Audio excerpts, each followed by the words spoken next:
around and state your business!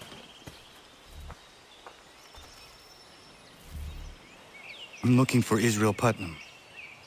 On whose orders? Samuel Adams.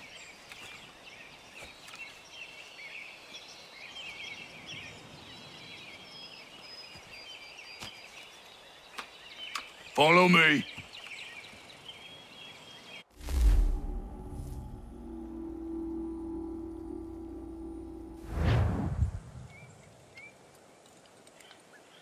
This is not Bunker Hill. Aye, it's Breach. There's been some disagreement as to where we should encamp. Any news from Boston? The Tories aren't moving, and any time we try to press them, we lose a dozen men. I think Putnam and the others plan to assemble artillery on these hills. A good shelling might make the Redcoats rethink their strategy. And what of John Pitcairn? That bastard's the cagiest of the bunch. He's appeared time to time to taunt us or send regards by way of cannon fire. It's all right, though. He'll have what's coming to him soon enough.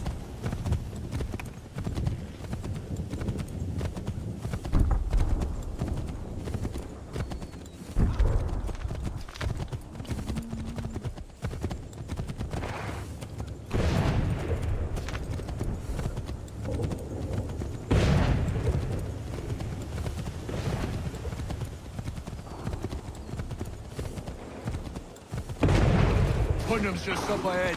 You can't miss. I don't care much for your excuses, gentlemen. We should be building on Bunker Hill. Breeds is closer to the city, but it is also closer to their artillery! Our orders came from men so divorced from the situation, we are compelled by reason to employ our own faculties to make a proper determination. Well, then I can understand even half that nonsense you just uttered. What's not to understand? I'm trying to ensure our victory! What would you know about victory? I killed a sea-wolf in her den armed with only a knife. I escaped the Kanawha Indians who sought to burn me alive. And I was the sole survivor of a shipwreck during the Battle of Havana. So you will excuse me if I choose not to follow your advice.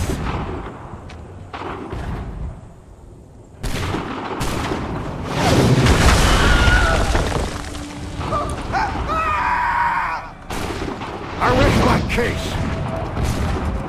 I'm going back to Bunker Hill. Good day, gentlemen.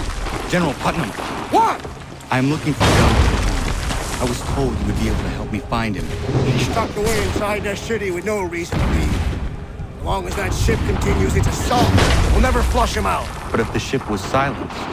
Oh, then one might be forced to get off his arse to come forward. I shall fly this flag to signal my success. And I shall speak fondly of you at your funeral.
panted and he trembled.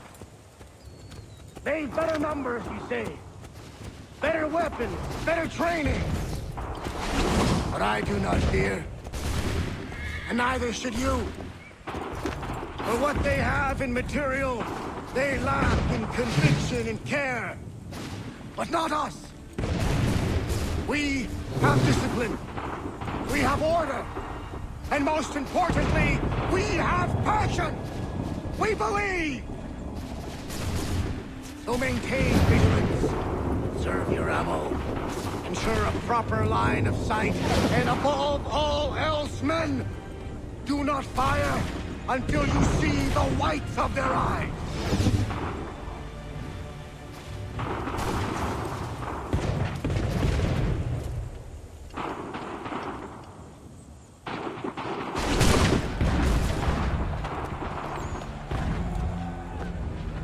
Well, I'll be damned. You did it. That was quite a speech. Lies, all of it, I'm afraid. Still, such words have carried us thus far. And what of Pitcairn?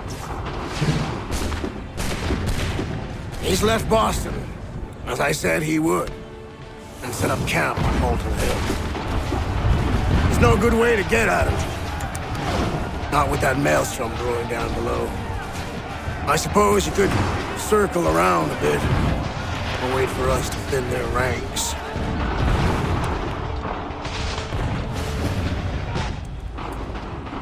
There is no time. I will have to chance a direct approach. That's twice today you've proposed the impossible. I see no other choice. Not because you're mad as a March hare, son. I expect an apology on my return.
Why did you do this? To protect Adams and Hancock and those they serve.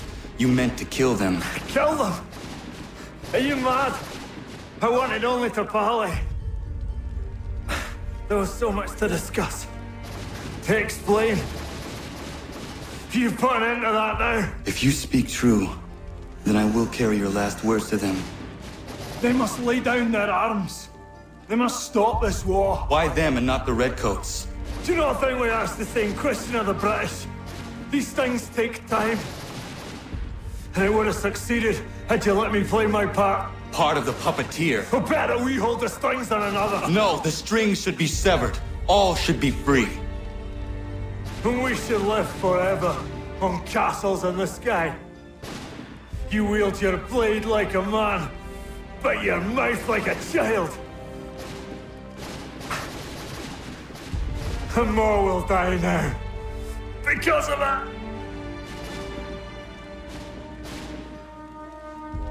Sahoju jänerene o teena am da settakwe. Dini o ne yaho teena tam da settakwe.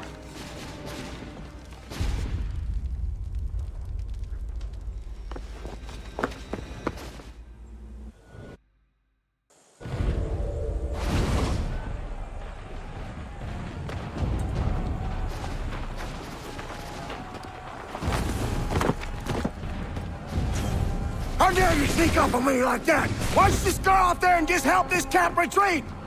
Don't ever do that again, you hear me? God damn it! General Putnam. You live. The same cannot be said for Pitcairn. Well done, I suppose. But it matters little now. I'm ordering a full retreat. We have lost too many in exchange for too little. If the Tories want this hill so badly, let them have it. Boston is the true prize. We have a bigger problem. What do you mean?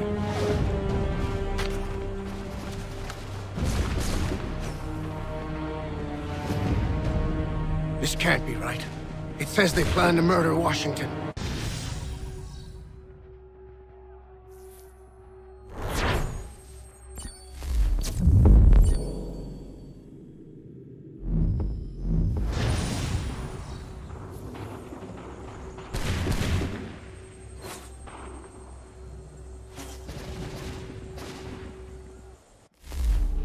My enemy is tenacious.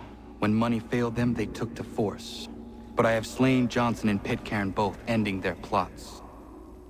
George Washington now rallies the colonists, and their march towards freedom begins in earnest. Little wonder, then, that the Templars now want him dead. They seek to reshape this land into something cold and ordered, something soulless. And he is an obstacle. I must save him, that his cause can flourish and my people remain safe. But the more I prod, the greater the chance I am discovered. The Templars believe their men lost the revolution.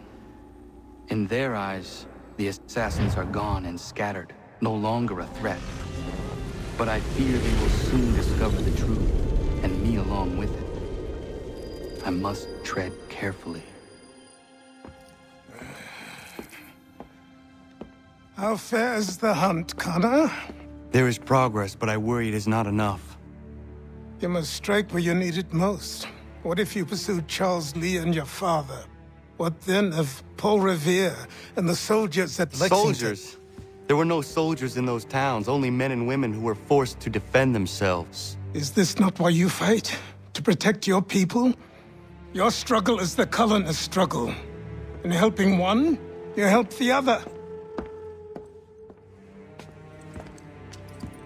Encouraging words from one who thought mine a fool's errand. Make no mistake, I still do. But I can't help but feel some pride in your success. And why should I give you any credit?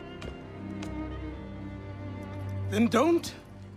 But first, return the robe and the blade and the darts and all of the years of training and knowledge I have bestowed upon you. Return these, and then your words may have some merit.